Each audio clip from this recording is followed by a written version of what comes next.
Good afternoon, welcome back to Little Hollow Homestead.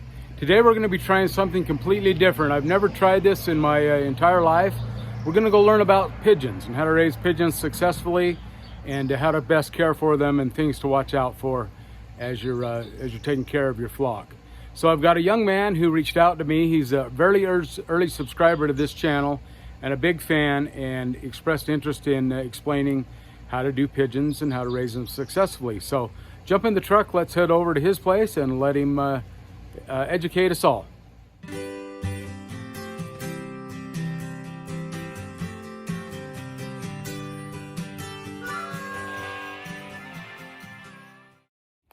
Okay, I'm here with my good friend, G-Dog. He is a professor pigeon. He has a PhD in pigeonology, I've been told.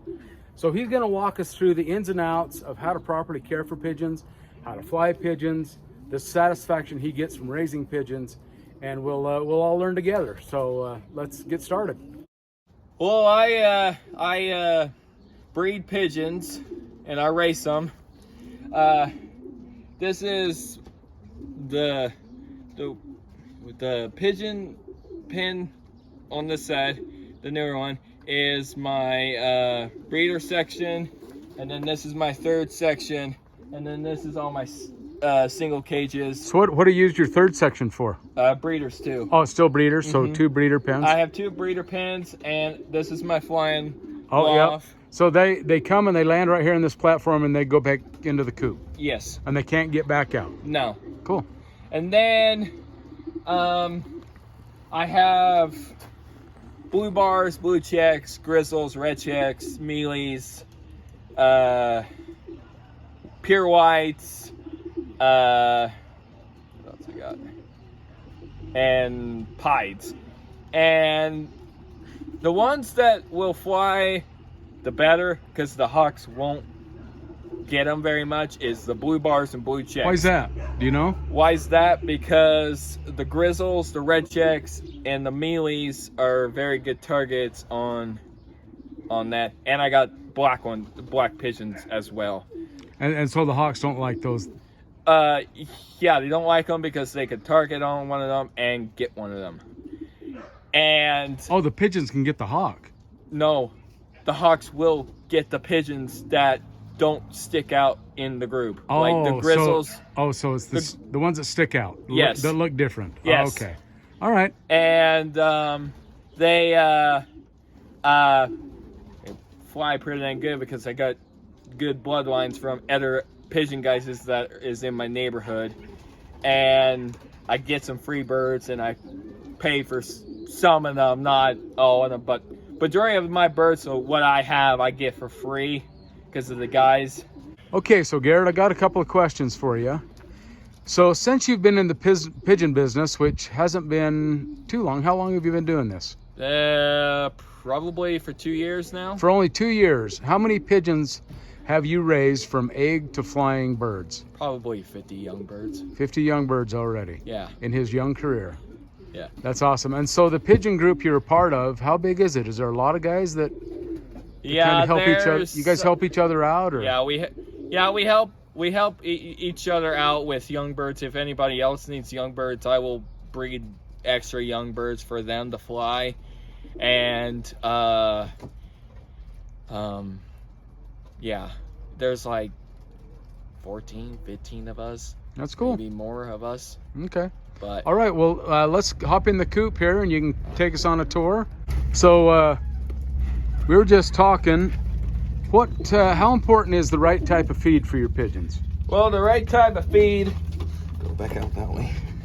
right type of feed is I'll show you. Let me get a scooper. Okay. this has black oil, corn, barley. So these black oil sunflower seeds are very important, right? Yes, and safflower, the white stuff. Then I have corn, I got green peas, I got barley, and I got Milo, the little red stuff. Mm-hmm. And red wheat. They like that a lot. And so they can digest this whole kernel corn just fine? Yes.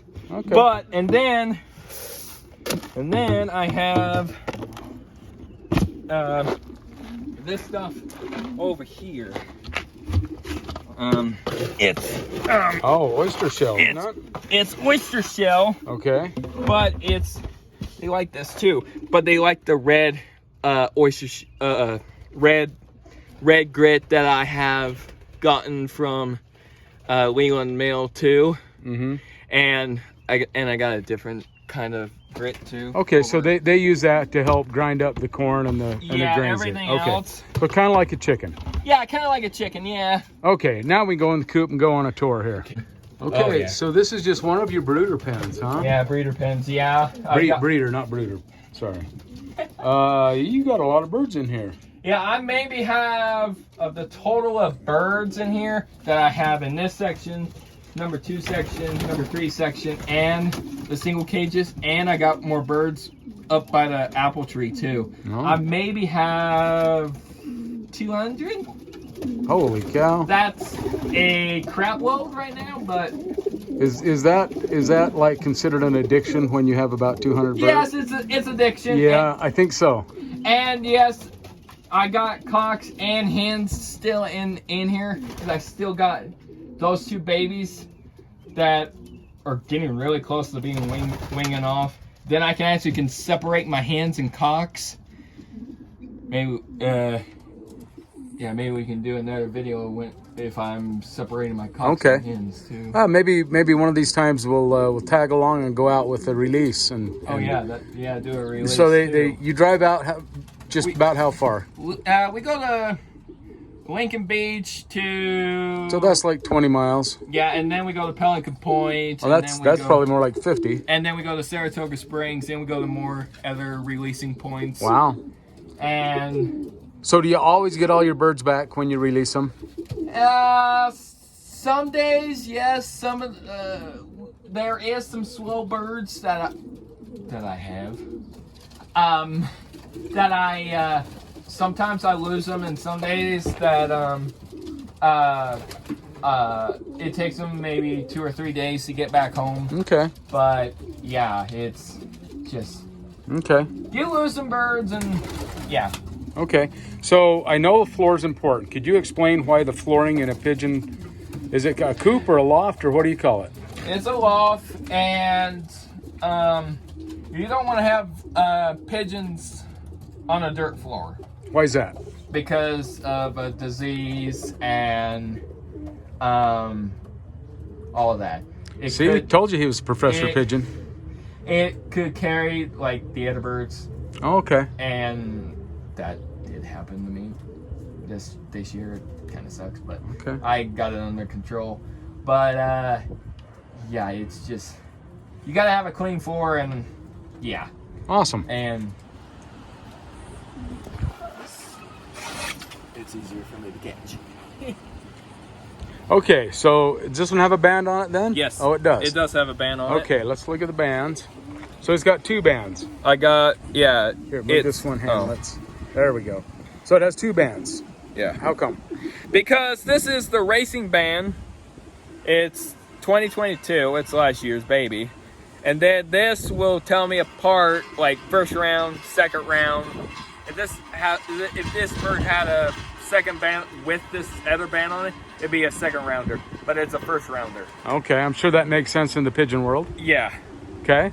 And then I have some birds with no bands on them, because sometimes we do miss abandoning them, and we can't slip the bands over anymore. And oh, because they get too big? Yeah, they get too big. Okay. And we can still fly them around the house and do trainer tosses, and then well, we can't race them. Okay. We can race these ones with the bands still on them. Let's take a good look at that one. Really pretty birds. Yeah, it's Hold her up. Let's see her face and her feathers and coloring. It's a blue bar. Yeah, that's a blue bar. Cool. Yeah. Wow, I think we got a thunderstorm coming. That old airplane's telling us we got a thunderstorm coming. So me and G-Dog here got rained out. We had that thunderstorm come through and it just dumped. So we took refuge in the truck, and we thought we'd close things out. Anything else you need to tell them about pigeons, G-Dog? We covered it all? Yeah, I think we covered it all. Okay. Well, if I have any questions, we'll come back and revisit the pigeon subject here, and I'm sure he'll have the answer for us. Yeah. So in the future, maybe you can look forward. We'll go out on a release with him and go let the birds loose and then see how long it takes him to get back. So I learned a lot about pigeons today, a lot of stuff I had no idea. What it took, the feed, the special precautions you have to take to raise pigeons. I've always been a chicken guy, so I know chickens, but now I know a little bit about pigeons. So hope you learned something too today. So thanks for stopping by, and always appreciate subscriptions, and thumbs up are always cool to have. Love those. And likes. Yeah, we like those too. So from me and G-Dog here, you guys have a great afternoon wherever you are in the world, and catch you on the next one. Thanks.